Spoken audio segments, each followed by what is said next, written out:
Marie Antoinette, demonstrating deficit spending, one of the causes of the French Revolution. In 1 year, she lost the equivalent of $1.5 million. Though my country is swamped in debt, I'm gonna pay it off. I raise you €1 million! One could argue that this was a step towards democracy, because the financial crisis eventually led to the demise of their monarchy with the disdain of the people. In 1789, farmers experienced poor harvests due to horrible weather conditions and infertile land. Thus, the price of bread, the mainstream in diets back then, rose drastically. It's poor harvest. It's 1789. I can't afford for my kids. My daughter was Nike Elites. No crops! Once again, one could argue that this was a step towards democracy because it drew out the anger of the people in their miserable lives in which they wanted change in the old regime. On July 14, 1789, members of the Third Estate stormed the Bastille, a prison for political prisoners, in search for gunpowder. This was the symbolic beginning of the revolution and showed other countries that France was capable of a revolution.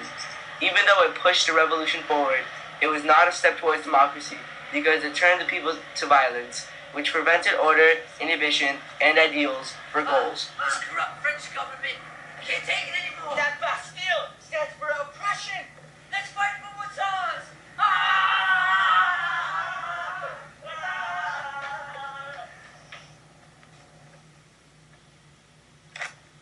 The king's financial crisis was prolonged until he had almost no money left, when he attempted to tax the nobles in hope of regaining his wealth. The nobles objected and swindled the king into calling the first meeting of the estates in 175 years. This was a step towards democracy because it was the official start of the French Revolution, which was a huge leap towards democracy.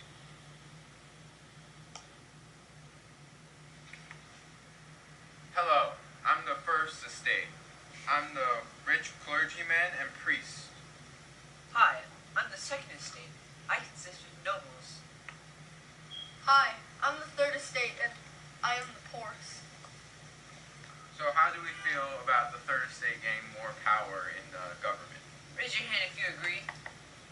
Raise your hand if you disagree. 2 against 1. I think we know who won. Okay, what about property issues? Who thinks the Third Estate should gain more? If you disagree, 2 against 1. I think we know who won. And who feels that the Third Estate should get more money? Raise your hand if you agree. Disagree? Disagree? This is unfair. It's always 2 against 1. I never have a shot to win. This is injustice. On June 20th, 1789, the National Assembly met up to write the Constitution, but were locked out of their meeting room. They took control of one of the royal tennis courts and held their meeting there instead, and pledged to drop the French Constitution of 1791. This was a step towards democracy because it limited the power of the monarchy and gave more power to the Third Estate. We, the people of the National Assembly, The Third Estate? and some of the Second Estate, proposed for a new constitution for France. Women marched to Versailles, the royal family's palace. They revolted because they were unable to provide for their family due to high taxes on bread and food. They took control over the palace with brute force. They also made the king and queen promise to give them food and forced them to Paris. This was a step towards democracy because it represented how the king was no longer above law, and it was the beginning of the end of the absolute monarchy. Man, this French government, I can't provide bread for my family. How are they supposed to survive? We want bread. We want bread! We want bread! We want bread! We want bread! We want bread! The Reign of Terror began when Robespierre took control of France and established the Committee of Public Safety, COP. Robespierre killed anyone who wasn't as radical as he was, so everyone was in danger of being beheaded by the guillotine. If anyone said or did anything against the revolution, they were accused of the treason and beheaded without a trial. They used fear and murder to create a sense of order in France. The National Convention replaced the Legislative Assembly and made France a republic. This was not a step toward democracy because an absolute dictator took over the government and gave the people no say. I am Maximilian Robespierre, and if you don't believe my ideas, off with your head!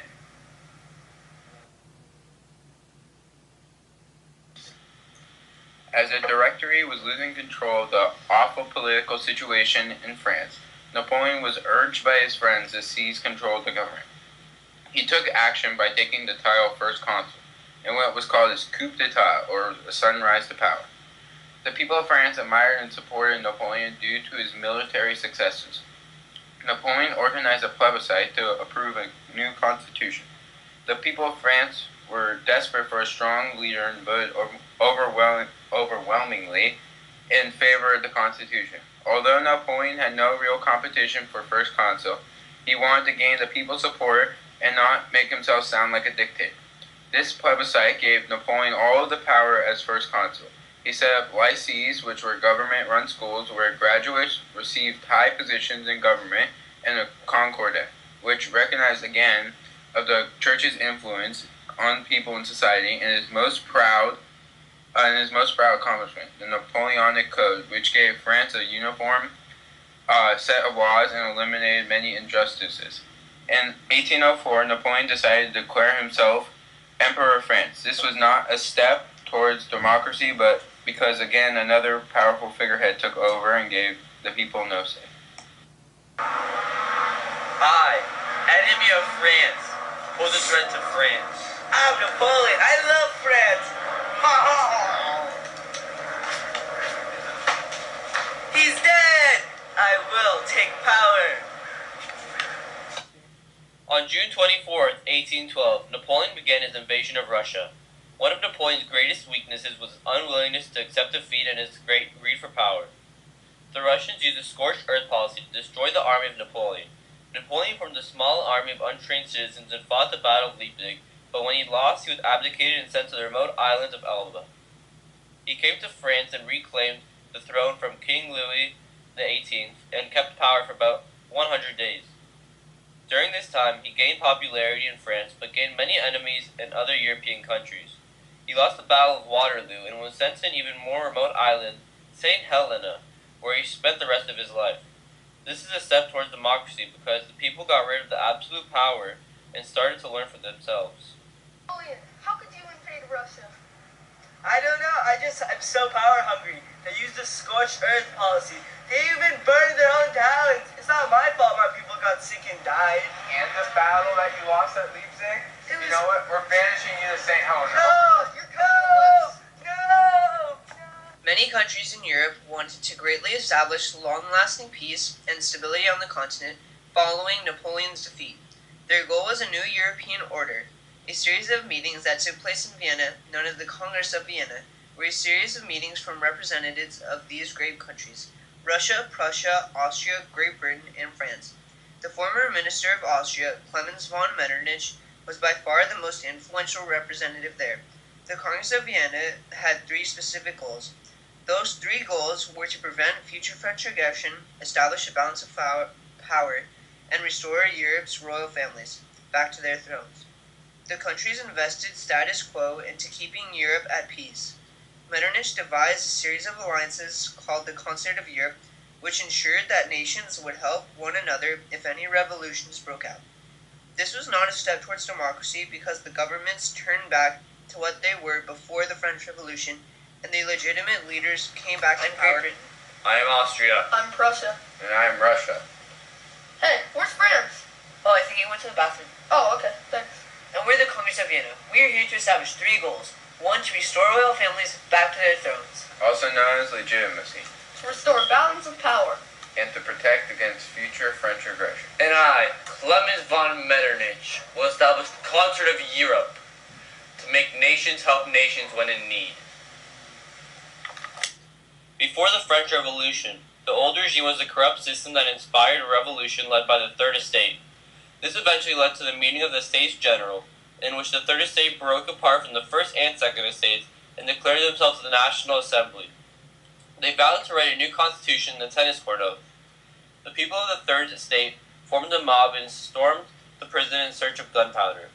Later, a mob consisting of enraged women who could not provide food for their families stormed the Versailles and forced the king and queen to come back with them to Paris. In this chaos, the radical Robespierre found himself in power and started a violent period called the Reign of Terror. After the Reign of Terror, people were sick of the radical way, so they overcorrected and moved to the conservative side of the spectrum to a directory. A great military conqueror, Napoleon Bonaparte, conquered France and almost all of Europe. He set a great economic system and improved the lives of the peasants. However, he met his demise when he tried to invade Russia, but the invasion was a failure and most of his army was destroyed. He lost every battle after that and was banished to the small island of St. Helena, where he died of stomach tumor. After Napoleon, the five great powers of Europe joined together and formed the Congress of Vienna. They successfully kept Europe in peace for almost 100 years.